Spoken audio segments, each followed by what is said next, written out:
Howdy, howdy. It's Trisha Lee. I am here in Alberta, Canada, and I just wanted to make this quick screen share video to share with you um, my experience.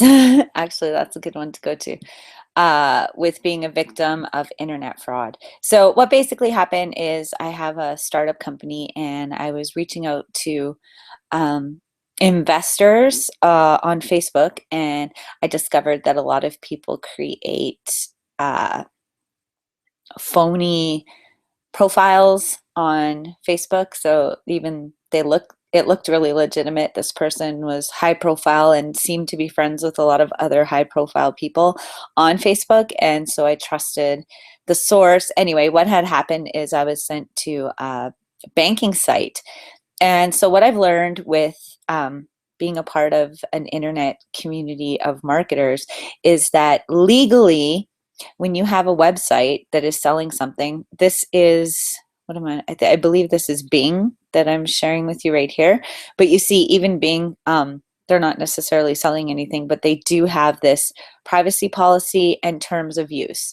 Legally, every site has to have this. Now, this banking site that I went to, I ended up sending $1,000 to a different banking site, and then they sent me to a banking site saying that this was the business side of the site. It had a slightly different URL in the browser, and it did have this privacy policy and terms of use. However, once I clicked it, it went to an error page. So instead of having this actual legal document on the site, it went to a page that said 404 error. And so I instantly knew that I had been frauded, because I have learned that before you take out your credit card and make any kind of purchase on any kind of website, you want to make sure that this privacy policy or this terms of use is in place. And it's absolutely amazing when you go out on the internet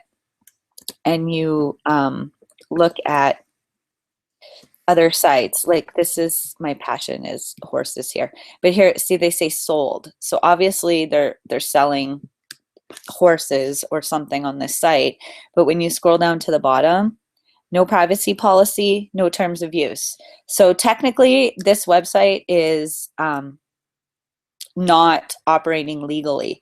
And the thing is that probably it's not a scam. They're not frauding people, but their site is not legal. So potentially, if anybody complained, that whole site could get closed down and they would have to start over from scratch.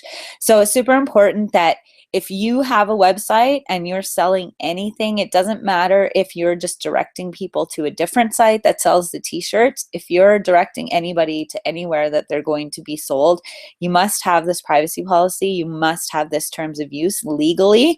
And if you go to a site and you click on this and it goes to an error page, that's going to be an illegal site.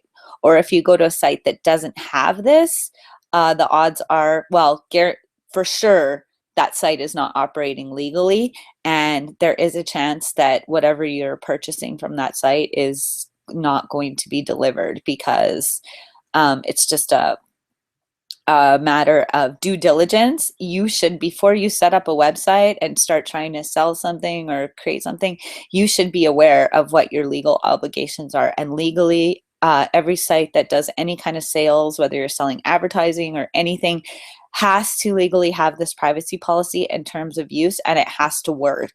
It can't be an error page. If it's an error page, then it's probably a fraudulent site. So that's my little experience. Like, $2,000 later, I learned this lesson the hard way. And so I just want to share with you, before you pull out your credit card and make any kind of purchase for anything at all that exists on the internet, make sure that both of these are in place. Certain sites will also have to have a disclaimer. If it's like an opportunity or something, they'll also have a income disclaimer or something like that. And for the company that I work with, you can take a look at the income disclaimer at www.empowernetwork.com/income.php. And yeah, these things have to be in place. And if they're not, then I would not spend your money or place your order within any site that does not have these legal documents in place and actively working. So that's my little uh,